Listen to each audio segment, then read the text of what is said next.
Selamat sore Pak Krik dan teman-teman, perkenalkan nama saya Laurencia Agnes Kaki dengan NIM 21I20022, Prodi Nutrisi dan Teknologi Kuliner.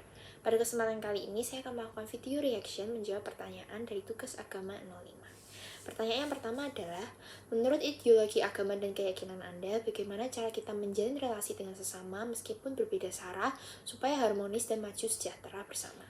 Menurut ideologi agama dan keyakinan saya, cara menjalin relasi dengan sesama supaya harmonis dan maju sejahtera bersama adalah dengan menanamkan sikap kerukunan, toleransi antar umat beragama, dan sebagai anak Allah dan yang berasal dari Allah, hendaknya saling menghargai dan mengasihi orang lain yang berbeda dengan diri kita, serta menghormati setiap perbedaan yang ada.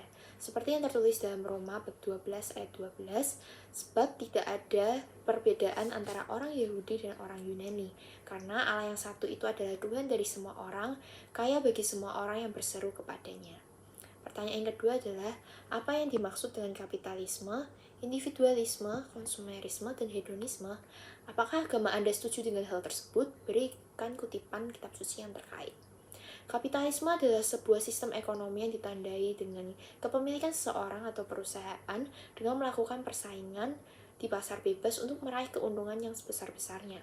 Dalam 1 Timotius bab 6 ayat 9-10 tertulis, mereka yang ingin kaya terjatuh ke dalam pencobaan, ke dalam jerat dan ke dalam berbagai-bagai nafsu yang hampa dan yang mencelakakan, yang menenggelamkan manusia ke dalam keruntuhan dan kebinasaan. Karena akar segala kejahatan adalah cinta uang.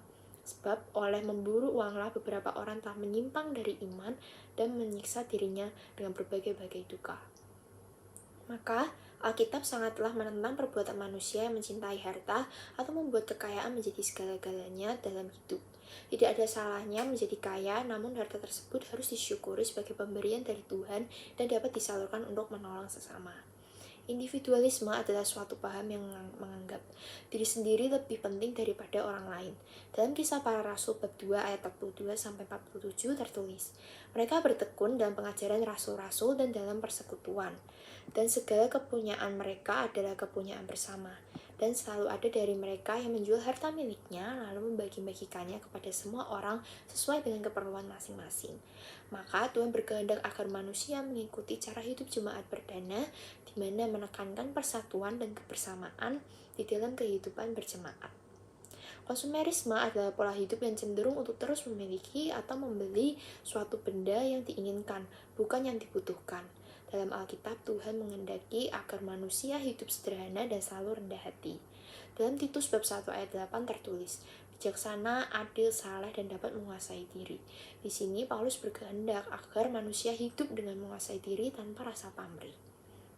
Hedonisme adalah suatu pandangan yang menganggap kesenangan dan kenikmatan materi sebagai kepuasan hidup. Dalam Galatia bab 5 ayat 16-18 tertulis, maksudku ialah hiduplah oleh roh, maka kamu tidak akan menuruti keinginan daging, sebab keinginan daging berlawanan dengan keinginan roh, dan keinginan roh berlawanan dengan keinginan daging, karena keduanya bertentangan.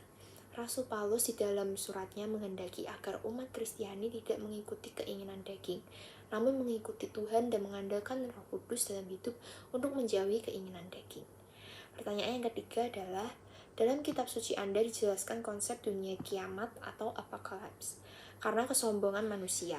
Jelaskan apa yang terjadi sebelum, selama, sesudah konsep kiamat tersebut. Dalam kitab suci agama saya, tanda-tanda hari kiamat digambarkan sebagai peristiwa kesengsaraan makhluk hidup di bumi. Salah satunya adalah kisah Nabi Nuh dalam Kejadian bab 7 ayat 1-24, di mana tertulis, sebab 7 hari lagi aku akan menurunkan hujan ke atas bumi 40 hari 40 malam lamanya, dan aku akan menghapuskan dari muka bumi segala yang ada. Yang hal ini merupakan membuat Alkitab tentang bencana di akhir zaman di mana terjadi banjir bah akibat dosa dan kesombongan manusia. Peristiwa air bah ini bisa terjadi karena Tuhan murka bahwa manusia mulai melupakan Allah sebagai Maha Pencipta. Namun selama hidup Nuh tidak melupakan untuk berkomunikasi dengan Tuhan. Maka Tuhan menyelamatkan Nuh dan segala isi kapalnya. Saat terjadi kiamat tersebut, banjir besar menenggelamkan seluruhnya dan Bahtera Nuh mendarat di puncak gunung. Sehingga mulai saat itu dipercaya sebagai awal dari penyebaran umat manusia dan berkembang biaknya binatang di dalam kapal Nabi Nuh. Setelah terjadi kiamat tersebut, penyebaran umat manusia periode kedua mulai bermigrasi dan melakukan hidup yang baru, di mana manusia diharapkan bisa mengingat kejadian tersebut dan bersyukur atas karunia Tuhan serta tidak melupakan Tuhan dengan kesombongannya. Sekian video reaction dari saya, terima kasih.